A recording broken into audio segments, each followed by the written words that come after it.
Good afternoon. ನನ್ನ ಹೆಸರು ಮಾಲ್ತಿ. ಇವಳು ನನ್ನ ಮಗಳು ದೀಕ್ಷಿಕಾ ಅಂತ. ಇಲ್ಲಿ ಬಾಪು ಕಾಲೇಜಲ್ಲಿ first PUC second PUC complete ಮಾಡಿದ್ದಾರೆ. ಇವ್ರು ಬಂದು PUC ಜಾಯ್ನ್ ಆಗೋಕ್ಕೆ ಮುಂಚೆ ಟಾಪ್ ಗ್ರೇಡ್ ಸ್ಟೂಡೆಂಟ್ಸ್ ಆ ಥರ ಎಲ್ಲ ಏನೂ ಇಲ್ಲ. SLC ಪಾಸ್ ಆಗ್ತಾರ ಅಂತ ಒಂದು ದೊಡ್ಡ ಭಯ ಇತ್ತು ನಮಗೆ. Minimum average ಸ್ಟೂಡೆಂಟೇ. SLC ಎಲ್ಲ ಅಷ್ಟೊಂದು ಮಾರ್ಕ್ಸ್ ಏನಿಲ್ಲ. ಆದರೆ ಈ ಕಾಲೇಜ್ ಬಂದು ಇವ್ರು ಕೊಡೋ ಕೋಚಿಂಗು ಮತ್ತು ಅವರು ಸ್ಯಾರು ಮಿಸ್ ಎಲ್ಲ ಕೊಡೋ ಮೋಟಿವೇಶನಲ್ಲಿ ಇವಾಗ 86.15% ತಗೊಂಡಿದ್ದಾರೆ.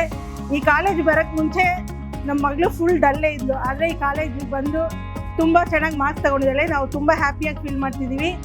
ಮುಖ್ಯವಾಗಿ ಅವರು CM ಸ್ಯಾರು ಮತ್ತು ಅವ್ರ ಮಾನಸ ಮ್ಯಾಮ್ ಅವ್ರಿಗೆ ತುಂಬ ಮೋಟಿವೇಟ್ ಮಾಡಿ ಲಾಸ್ಟ್ ಏನು ಡೌಟ್ ಇದ್ರೇನು ಫಸ್ಟಿಂದ ಅವ್ರಿಗೆ ಎಲ್ಲ ಹೇಳ್ಕೊಟ್ಟು ಗೈಡೆನ್ಸ್ ಮಾಡಿ ಇಲ್ಲಿವರೆಗೂ ಕರ್ಕೊಂಡ್ಬಂದಿದ್ದಾರೆ. ತುಂಬ ಥ್ಯಾಂಕ್ಸ್.